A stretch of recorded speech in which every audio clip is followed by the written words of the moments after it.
Good morning. मैं doctor Ashar Sheikh homeopathic practice कर रहा हूँ 25 साल से। इन 25 सालों में मैंने बहुत सारे क्रोनिक केसेस देखे हैं, incurable so called incurable cases देखे हैं। थायराइड देखे हैं, थायराइड के केसेस देखे, डायबिटीज़ के केसेस देखे, कैंसर के केसेस देखे, and we are at very good level trying to solve them. We have got very good results, we have got complete cure in diabetes and thyroid in many of our cases.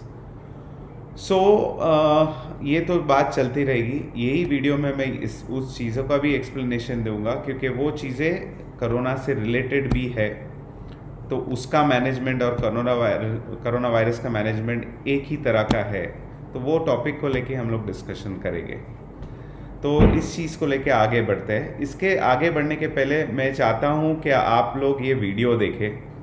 आजकल हम लोग जो medical fraternity का treatment plan देख रहे हैं वो कुछ इस तरह से चल रहा है। सब अपने तरीके से वायरस को मारने की कोशिश कर रहे हैं। किसको कुछ पता ही नहीं चल रहा है कहाँ डायरेक्शन है, कौन से वायरस कहाँ बैठे हैं और क्या एक्शन प्लान होना चाहिए। WHO उसके ऊपर काफ़ी काम कर रहा है, हमारा प्रशासन भी बहुत अच्छी तरह उससे काम कर रहा है। लॉकडाउन की वजह से काफ़ी प्रिवेंशन हुआ है, काफ़ी स्प्रेड कम हुआ है। लेकिन आगे चल के हम लोग ने ये लॉकडाउन कंटिन्यू करना चाहिए, आगे एक्शन प्लान क्या रहना चाहिए, इस चीज़ को हम लोग आज डिस्कस करते हैं। सो यही क्वेश्चंस हमारे दिमाग में चल रहा है, क्या ये लॉकडाउन खुलेगा या नहीं। अगर खुलेगा तो हमारे प्रिकॉशंस क्या रहना चाहिए, हमारी इम्यूनिटी कैसी इम्प्रूव होगी, और हम लोग ने वायरस को कैसा हैंडल करना चाहिए, वायरस से कैसा प्रोटेक्शन रखना चाहिए।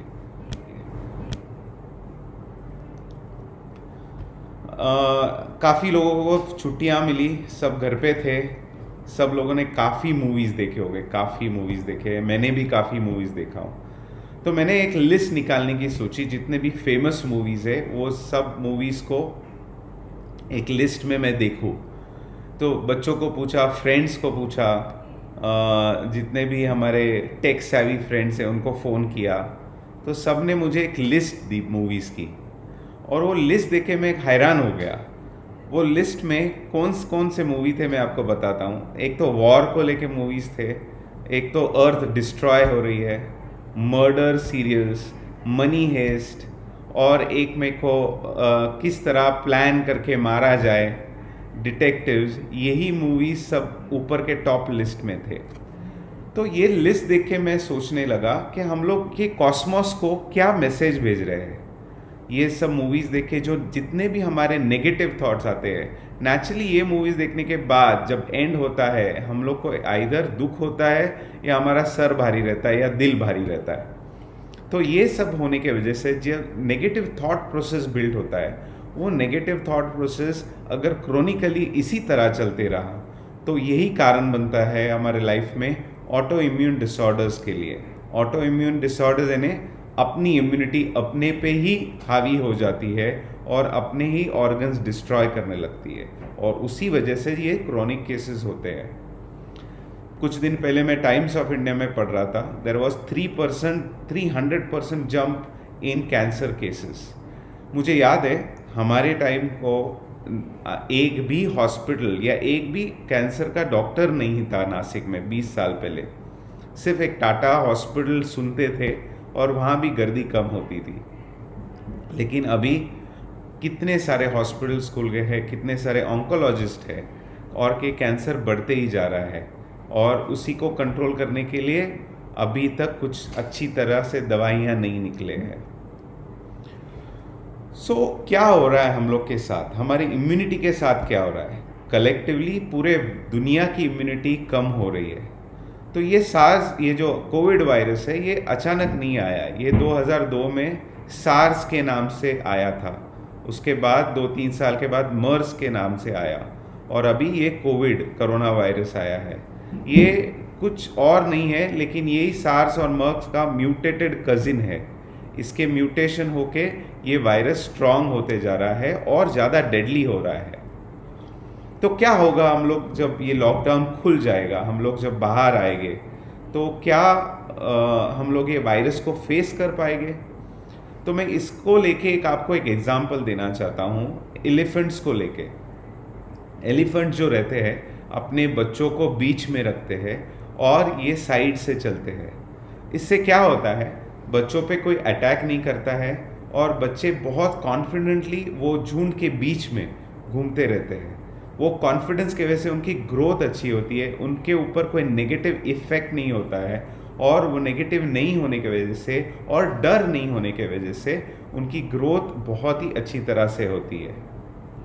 This is called as herd immunity, और यही हम लोग के साथ होने वाला है।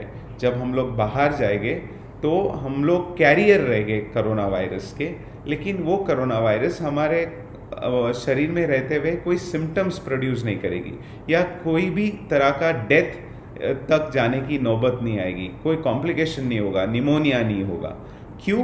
क्योंकि ये डर जो है, ये डर हम लोग को वीक कर देता है, अपनी इम्यूनिटी कम कर देता है। और अगर ये डर नहीं रहे तो कोरोना वायरस इतने डीप तक जाके अपने लंग्स को अफेक्ट ही नहीं कर सकता। तो व्हाट आई वांट टू से इज, ये जो फियर है ये कंटेजियन है। Corona virus is not that contagious that what the fear is. वो डर जो रहता है हमारे, हम पॉजिटिव हो जाएंगे, हम क्वारंटाइन हो जाएंगे, फिर उसकी दवाई नहीं है, फिर हम कॉम्प्लिकेशंस में जाएंगे, हमको निमोनिया हो जाएगा, लोग हमसे दूर भागेंगे। ये जो सवालात हैं हमारे दिमाग में, उसके वजह से वो डर अपने ऊपर हावी हो जाता है और वो कॉम्प्लिकेशंस बढ़ते हैं। सो वो पुरानी कहावत है ना, जो डर गया वो मर गया, वो उस तरह का कुछ सिनेरियो चल रहा है अभी।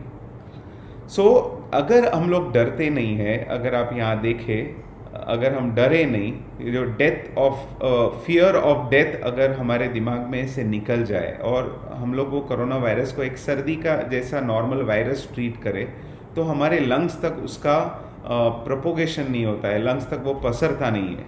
द सेम हैपन्स विथ, जब गले को इन्फेक्शन होता है, जब हम लोग करके घबरा जाते हैं, करके डर जाते हैं, तो वो इफ़ेक्ट गले पे भी आ जाता है और वहाँ ब्लड ड्राइनेस आता है, ब्लड सर्कुलेशन इम्प्रूव होना बंद हो जाता है, इम्यूनिटी कम हो जाती है और फिर वायरस को फ्री पैसेज मिल जाता है लंग्स तक जाने तक। तो वो डर हम लोग ने काबू रखना चाहिए। थोड़ा सा भी बीमारी के बारे में बात करो। It is not only corona virus but all other illness also I will talk. बाकी सब बीमारियों को लेके भी हम लोग बात करते हैं। ये जितने भी बाकी बीमारियां हैं ये भी इसी तरह काम करते हैं। पहले वो अपने साइकी, अपने ऊपर हावी हो जाते हैं। हम लोग की नींद अफेक्ट होती है, हम लोग का खाना पीना अफेक्ट होता है, हम लोग अंदर से कमज़ोर होने लगते हैं।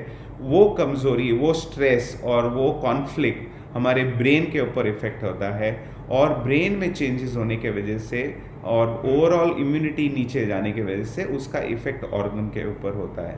तो हर बीमारी में यही होता है। अगर आपको बैक्टीरियल इन्फेक्शन होता है तो भी वो बैक्टीरिया आपके बॉडी में जब ही आते हैं जब आप सोए नहीं हो, आप स्ट्रेस में हो, आपका खाना पीना बराबर नहीं है, आपका एक्सरसाइज बराबर नहीं है। तो ये सब फैक्टर्स उसको मिल के जब बैक्टीरिया आपके ऊपर अटैक करता है तो उसके लिए बहुत आसान हो जाता है, वायरस के लिए भी आसान हो जाता है आपके ऑर्गन्स तक जाके उसको डिस्ट्रॉय करो। लेकिन अगर आप आपके ब्रेन के ऊपर का कंट्रोल अच्छा रखे, आपका स्ट्रेस नहीं रहे, आप परहेज रहे और आप एक्सरसाइज करते हो तो कोई भी बीमारी आपको छू नहीं पा सकती है। थोड़ा सा और मैं एलाबरेट करता हूँ ये ऑटो इम्यून डिसऑर्डर्स या क्रोनिक डिजीज़ के इसके बारे में, क्योंकि ये चीज़ भी कोरोना को लेके बहुत कॉमन है। क्या बीमारियाँ कैसे होते हैं, तो फॉर एग्जांपल हम लोग थायराइड को ले लें। थायराइड उसी टाइम होगा जब हम लोग हर चीज़ को लेके डर जाए, हर चीज़ को लेके घबरा जाए और वो फ्रंटल फियर आपके हर टाइम नेक पे घबरा के टेंशन लेके, बच्चा नहीं आया, एक्सीडेंट हो गया, कुछ बैड न्यूज़ आई, जब वो टेंशन रहता है, घड़ी घड़ी अपने ऊपर जो प्रेशर रहता है, जब ये situation continuous for a long time, बहुत ज़्यादा टाइम अपने बॉडी में अफेक्ट करते रहती है for a very long period of time, जब ही थायराइड होता है। Now I see every third fourth person is suffering from thyroid, और वो थायराइड की आने के बाद हम लोग गोलियां शुरू कर देते हैं, गोलियां ज़िंदगी भर खाते रहते हैं। वो थायराइड कुछ ठीक होता नहीं, गोलियां बढ़ते जाते हैं। लेकिन कोई भी आपको ये बताएगा नहीं कि ये आपके डर के ऊपर आप काबू करो, उसको कैसा मैनेज करना है, वो सिचुएशंस को कैसा मैनेज करना है, अपने आप का इम्यूनिटी कैसी बढ़ानी है, आपका टॉलरेंस कैसा बढ़ाना है, क्योंकि टॉलरेंस आपका बढ़ जाएगा तो वो फियर आपको अफेक्ट ही नहीं करेगा और नेचुरली आपका थायराइड रिवर्स हो जाएगा और वो गोलियां भी बंद हो जाती है. So try to identify the disease, try to identify the cause of the disease. This is what I am trying to tell you. ये cause को पहचानो और ये cause के ऊपर काम करो, न कि दवाइयाँ खाते बैठो. Same happens with diabetes. Diabetes में क्या हो जाता है, तुम्हारा ग्लूकोज लेवल बढ़ जाता है. ये ग्लूकोज लेवल क्यों बढ़ता है? कोई ऐसी सिचुएशन आ जाती है आपके बॉडी में, लाइफ में, जहाँ आपको वो सिचुएशन फेस करने के लिए बहुत ताकत चाहिए, बहुत ज़्यादा स्ट्रेस है, बहुत ऐसी सिचुएशन है जहाँ आपको बहुत सारा आपका फिजिकल और मेंटल एनर्जी उसमें पोर करना पड़ रही है और ये सालों साल आपको वो एनर्जी ज़्यादा चाहिए क्योंकि वो प्रॉब्लम ही इतना आपके लिए बड़ा रहता है जो, या आप उसको बहुत सारा बड़ा बना लेते हो. तो ये जब सिचुएशन तैयार हो जाती है उसी टाइम को बॉडी में ग्लूकोज लेवल बढ़ जाते हैं. क्यों ग्लूकोज लेवल बढ़ जाते हैं? क्योंकि नेचुरली ऐसी जो सिचुएशन है उसको फेस करने के लिए एनर्जी तो लगेगी. एनर्जी कहाँ से आएगी? ग्लूकोज जब बढ़ेगा बॉडी में जब ही एनर्जी आएगी. तो ग्लूकोज बढ़ जाता है, हम लोग जाके दवाइयाँ ले लेते हैं, वो ग्लूकोज कम करने के लिए दवाइयाँ खाते हैं. ग्लूकोज कम हो जाता है लेकिन वो सिचुएशन बदलती नहीं है, इसलिए और नया ग्लूकोज बनता है. वो नया ग्लूकोज के लिए और स्ट्रांग दवाइयाँ लेते हैं. ऐसा ही लेते लेते हम लोग इंसुलिन तक आ जाते हैं. इंसुलिन के बाद डायलिसिस, अपने किडनी खराब हो जाते हैं दवाइयाँ खा खा के, हम लोग डायलिसिस पे आ जाते हैं. लेकिन वो जो स्ट्रेस है, वो जो प्रेशर है, जो एनर्जी हमारी लग रही है एक जगह पे जहाँ हम लोग के हाथ से प्रॉब्लम सॉल्व नहीं हो रहे हैं, उसको सॉल्व करने की कोशिश भी नहीं करते, हम आइडेंटिफाई भी नहीं करते, हमको पता ही नहीं रहता है उसके वजह से हमको डायबिटीज़ है. और वो दवाइयाँ खा खा के हम लोग इसी तरह अपनी लाइफ आगे चलाते हैं और आखिर में हमको जब ऑर्गन फेलियर हो जाता है, जब डॉक्टर्स बोलते हैं कि आपके ऑर्गन्स फेलियर हो गए, बहुत सारे दवाइयाँ खाए, जब हमको पता चलता है कि ये दवाइयों के वजह से या वो जो स्ट्रेस था उसके वजह से हम लोग अभी जी नहीं पाएंगे. सेम सिचुएशन है एसिडिटी को लेके. एसिडिटी कब होती है? जब घर में हमारे झगड़े होते हैं और हम लोग एडजस्ट कर लेते हैं, हम लोग वो बात हजम नहीं कर पाते, हम लोग निगल लेते हैं.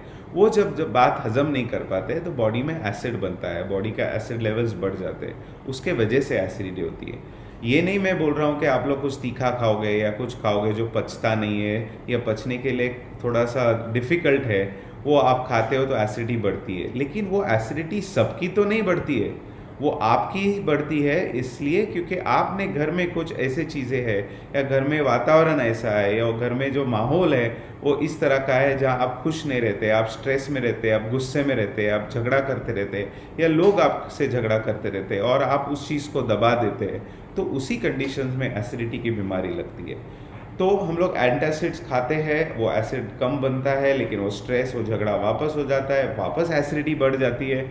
इसी तरह वो चलते रहता है. आखिर में अल्सर हो जाते हैं पेट में और एसिडिटी की दवाई काम नहीं करती है और फिर कॉम्प्लिकेशंस बढ़ते हैं और फिर बड़ी बीमारियां सामने आती है. Next is cervical pain. ये एग्जांपल्स मैंने इसलिए लिया हूँ कि ये बहुत कॉमन है. ये कॉमन एग्जांपल्स को आप थोड़ा उस पर गौर करिए और उस खुद आप कैसा उसको सॉल्व करोगे और उसके चुंगल में से कैसे निकल जाओगे उसका आपने ट्राई करना है.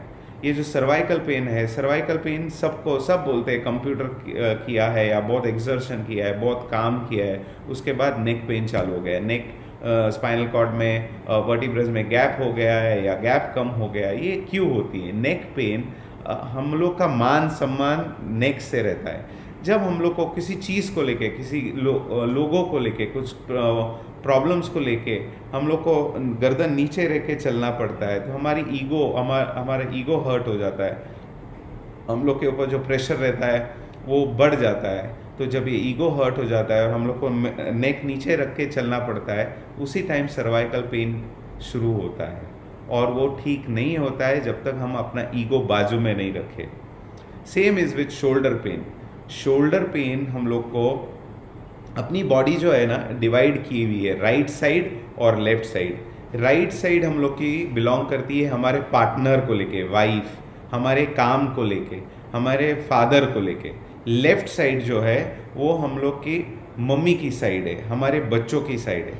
तो सपोज आपके लाइफ में ऐसी कोई सिचुएशन आ जाती है जहाँ शोल्डर पेन आपका लेफ्ट साइड का शुरू हो जाता है, तो नेचुरली आप अगर बच्चों को लेके प्रॉब्लम है, बच्चों की रिस्पॉन्सिबिलिटी आप उठा नहीं पा रहे हैं, बच्चों को लेके आपकी रिस्पॉन्सिबिलिटी बढ़ गई है और उनको लेके आगे कैसा करना है उसका एंग्जाइटी फ्यूचर है, फ्यूचर की एंग्जाइटी है, तो ये शोल्डर पेन काफ़ी बढ़ जाता है। ये शोल्डर के ऊपर बहुत दबाव आ जाता है, उसके वजह से आपके मसल स्टिफ हो जाते हैं, उसके वजह से शोल्डर पेन हो जाता है।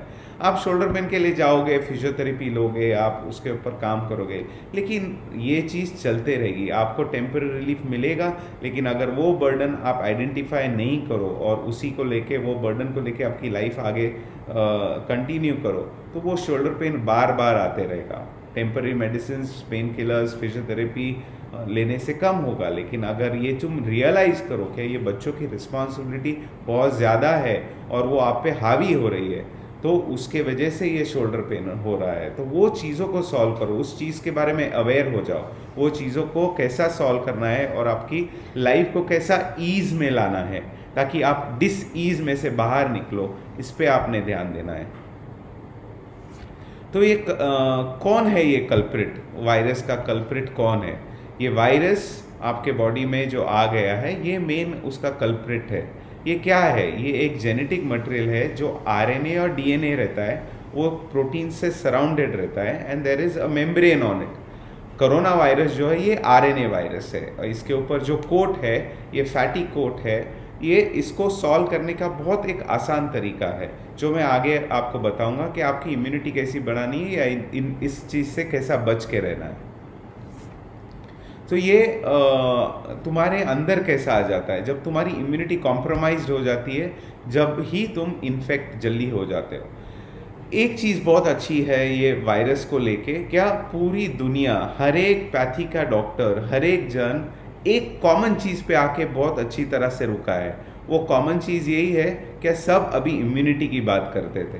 पहले सब अपने वायरस की बात करते थे और सब अलग अलग अपने आइडियाज़ डालते थे, लेकिन हर एक जन अभी इम्यूनिटी को लेके बहुत परेशान है और वो इम्यूनिटी कैसा बढ़ानी है, हर एक पैथी का डॉक्टर उस पर काम कर रहा है। यही इम्यूनिटी को हम लोग ने, सब डॉक्टर्स ने मिलके बढ़ाने की कोशिश करना है। हर डॉक्टर उसी चीज़ को बात कर रहा है। तो क्या चीज़ है जो अपनी इम्यूनिटी कम कर देते हैं और वो सेल को फ्रजाइल कर लेते हैं, फिर वो जेनेटिक मटेरियल इधर उधर जाने लगता है। Lack of love, lack of empathy, lack of sensitivity. हम लोग की सेंसिटिविटी कम हो गई है, हम लोग अपना अपना सोचते हैं, अपना अपना करते हैं, कोई सफ़र हो कोई न हो उसके ऊपर ध्यान नहीं है। लैक ऑफ स्पिरिचुअलिटी, स्पिरिचुअलिटी बहुत कम हो गई है, हम गुनाहों पे गुनाह करते जा रहे हैं। हम लोग अल्लाह के सामने झुकने से कतराते हैं। हम लोग कुछ भी करके एक तरीके से एस्केपिज्म हो गया है। हम लोग के मॉरल्स में फ़र्क पड़ गया है, हम लोग गलत काम करने लगे हैं। इसके वजह से अपनी स्पिरिचुअलिटी भी अफेक्ट होती है। और एक चीज़ जो बहुत इम्पॉर्टेंट है, जो एनवायरनमेंट में रिसोर्सेज है, वो रिसोर्सेज को हम लोग बहुत ही ज़्यादा वापर रहे हैं या उसमें बहुत सारा केमिकल इंट्रोड्यूस कर रहे हैं। ये केमिकल इंट्रोडक्शन और बहुत सारा एग्रीकल्चर में भी जो स्प्रेज हो रहे हैं, इसके वजह से अपने मिट्टी के रिसोर्सेज, अपने मदर अर्थ के रिसोर्सेज कम होते जा रहे हैं। अगर हम लोग देखें कि लॉकडाउन में 2 महीने में बहुत सारा पोल्यूशन कम हो गया है, काफ़ी जो बर्ड्स हम लोग को दिखते नहीं थे वो सामने आने लग गए हैं। तो what is happening is the world is now trying to go into a reset mode. ये रीसेट मोड के वजह से काफ़ी चीज़ें हम लोग को जो पहले दिखते थे और अभी दिखना बंद हो गए थे, वो दिखने लग गए हैं। और एक चीज़ बहुत इंपॉर्टेंट मैं बोलना चाहूँगा कि जो इलेक्ट्रोमैग्नेटिक वेव्स होते हैं, जो हम लोग गैजेट्स वापरते हैं, जो सेल वापरते हैं, मोबाइल्स वापरते हैं, हम लोग हर टाइम ये गैजेट्स और ये इलेक्ट्रोमैग्नेटिक वेव से सराउंडेड रहते हैं। और अपने जो बॉडी के सेल्स है उनका खुद का एक बायोमैग्नेटिज्म रहता है और वो बायोमैग्नेटिज्म ये इलेक्ट्रोमैग्नेटिक वेव से डिस्ट्रॉय होते हैं। तो थोड़ा हो सके तो इनसे दूर रहने की कोशिश करने का या इनका यूज़ थोड़ा लिमिट करने का है। Unnecessary use of antibiotics and steroid, ये एंटीबायोटिक्स और स्टेरॉइड्स भी जो है अननेसेसरी हम लोग जो मेडिकल के सामने पास जाते हैं और खुद सेल्फ मेडिकेशन करते हैं और स्टेरॉइड्स वापरते हैं और छोटी छोटी बीमारी को लेके हमको जल्दी से ठीक होना है, इमीडिएट कल के कल ठीक होना है, और घबरा जाते हैं हम, पेरेंट्स घबरा जाते हैं। बच्चे को थोड़ा भी बुखार आ जाता है तो इमीडिएटली पैरासीटामोल देना है, इमीडिएटली मेडिसिन लेना है, इमीडिएटली डॉक्टर के पास लेके जाना है, कुछ और तो नहीं हो जाए। ये डर के वजह से बच्चे की इम्यूनिटी भी कॉम्प्रोमाइज़ हो जाती है। हम लोग की जो सेडेंट्री लाइफस्टाइल है, जो एक्टिविटी नहीं है, एक्सरसाइज नहीं है, उसके वजह से भी हम लोग की इम्यूनिटी काफ़ी कम हो जाती है। सो मैं ये बोलना चाहूँगा कि जितना हो सके आप एक्टिविटी बढ़ाओ, आपकी लाइफस्टाइल चेंज करो। सबसे बड़ा कल्प्रिट जो है दैट इज़ शुगर। आज के बाद जितना हो सके शुगर का इस्तेमाल कम कीजिए, क्योंकि शुगर बॉडी में स्टैग्नेशन ले आता है, शुगर बॉडी में अपना वेट बढ़ा देता है, अपने WBCs को लिथार्जिक कर देता है, और फिर हम लोग की इम्यूनिटी डाउन होके कोई भी इन्फेक्शन हमको जल्दी से पकड़ लेता है। So what are the things which can help us reverse this immunity? So reverse करने के लिए, जैसा मैंने बोला कि हर बीमारी को लेके उसका कारण ढूंढो। आपको 100% जब बीमारी शुरुआत हुई है उस टाइम आपके लाइफ में क्या चेंजेस आए, क्या स्ट्रेस आया था, क्या प्रॉब्लम आया था, क्या खाया था, और क्या इमोशंस के थ्रू आप गए थे, वो आपको आइडेंटिफाई बहुत अच्छे से होगा। आप थोड़ा उस पर अगर गौर करेंगे तो, और वो कॉज को के बारे में अवेयर हो जाओ, वो कॉज से आप दूर रहने की कोशिश करो। अगर इसी तरह आप काम करोगे तो आपके इमोशंस के ऊपर काम करोगे तो नेचुरली आपके ऊपर इंजरी और जो बीमारी की होगी वो काफ़ी कम हो जाएगी। मदर नेचर के लिए ग्रैटिट्यूड रखो, उसके रिसोर्सेज जितने हम लोग बचा सके अपने आगे आने वाले पीढ़ी के लिए उतने बचाओ। माइंडफुल रहो, सराउंडिंग्स के लिए अपनी लाइफस्टाइल चेंज करो, अपने पे ज़्यादा ध्यान दो, अपने फैमिली पे ज़्यादा ध्यान दो, उनके खाने पीने पे ज़्यादा ध्यान दो, खुद के खाने पीने पे ज़्यादा ध्यान दो। ये चीज़ें बहुत ज़्यादा इम्पॉर्टेंट है अगर आपको इम्यूनिटी रिवर्स करनी है तो। यहाँ मैंने कुछ चीज़ें लिस्ट आउट की है, जो फूड्स है जो आपने चीज़ें खाना चाहिए आपके रेगुलर खाने के लिए, वो मैंने लिस्ट डाउन किया हूँ। इसमें एक चीज़ मुझे बहुत इम्पॉर्टेंट लगी थी कि आपको आपके बच्चे और एल्डर्स की इम्यूनिटी बढ़ाने के ऊपर ज़्यादा ध्यान देना चाहिए, क्योंकि these are the people who are more susceptible, और इन लोग की इम्यूनिटी कम रहती है, इसके वजह से इनको वायरस के इन्फेक्शन होने के चांसेस काफ़ी बढ़ जाते हैं। तो क्या चीज़ें हैं जो इन्होंने ज़्यादा खाना चाहिए? Lemon ginger juice every day, उसमें थोड़ा सा हल्दी डाल के लेमन जिंजर टर्मरिक जूस बनाओ। सुंठ ज़्यादा खाओ, जिनसिंग ज़्यादा खाओ, एलोवेरा 1 चम्मच अगर आप पानी के साथ रोज़ ले लेते हो तो उससे भी इम्यूनिटी बहुत इम्प्रूव होती है। रॉ गार्लिक चबा के उसके ऊपर पानी पी लो, ये तो हम लोग को पता है, पहले रॉ गार्लिक से अपने फैट्स भी डिज़ोल्व हो जाते हैं। गाय का घी ज़्यादा खाओ, गाय के घी और कोल्ड प्रेस कोकोनट ऑयल में ही खाना बनाओ। जितना हो सके उतना एक 15-20 मिनट 12 से 4 के बीच में बॉडी पे धूप लो। धूप का एक्सपोजर होने की वजह से, सन का एक्सपोजर होने की वजह से तुम्हारे बॉडी में विटामिन डी का मेटाबॉलिज्म बढ़ जाता है, तुम्हारा विटामिन डी बढ़ जाता है। आजकल विटामिन डी काफ़ी लोग बहुत सप्लीमेंट्स लेते हैं, लेकिन वो सप्लीमेंट्स के साथ अगर आपको विटामिन डी मेंटेन करना है आपके बॉडी में तो आपने सन एक्सपोजर अच्छा से लेना चाहिए, and that also between 12 to 4। Intermittent fasting, her time हम लोग खाते रहते, तो जो सेल्स है, जो एक्स्ट्रा ग्रोथ है सेल्स की, वो सेल्स जो अपने को यूज़ नहीं है, अपने बॉडी के लिए यूज़ नहीं है, जब एक्स्ट्रा फूड रहता है तो ये सेल्स को तुम फीड कर रहे हो, और यही सेल आगे बढ़ के ट्यूमर में कन्वर्ट हो जाते हैं। तो जितना आप फास्टिंग करोगे, जितना आप इंटरमिटेंट फास्टिंग करोगे, उतना खाना बॉडी में कम जाएगा, उतना जितना ज़रूरत है बॉडी को वो ही खाना और एनर्जी बॉडी को जाएगी। तो जो एक्स्ट्रा सेल है ये मर जाते हैं, ये आगे ग्रो नहीं होता है इनका। ये जो बात है ये भी बहुत important, you have to sleep very early and wake up early. आपको जल्दी सोना है, जल्दी सोने से आपके बॉडी में एक ब्रेन हेड में एक ग्लैंड है, पीनियल ग्लैंड। ये पीनियल ग्लैंड की अगर हेल्थ अच्छी रहती है तो आप किसी तरह की बीमारी से एक्सपोज नहीं हो सकते हैं।